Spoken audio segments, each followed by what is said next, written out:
امام جعفر صادق علیہ السلام نے فرمایا، جب محرم کا پورا چاند آسمان پر ظاہر ہو تو صدقہ نکالا کرو۔ اس رات کا صدقہ انسان کو پورے سال کی مصیبتوں سے محفوظ رکھتا ہے۔ تو کسی نے پوچھا،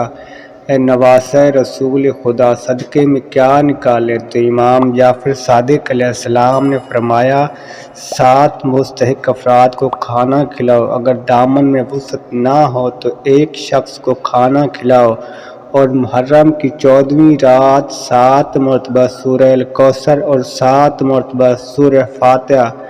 پڑھ کر اپنے گھر پر خوشحالی اور برکت کے لیے جو انسان محرم کی 14ویں رات صدقہ نکالے گا اور محمد و آل محمد پر درود بھیجے گا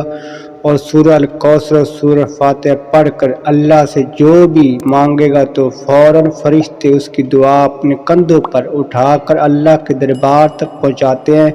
اور فوراً قبول کرواتے ہیں، کیونکہ یہ رات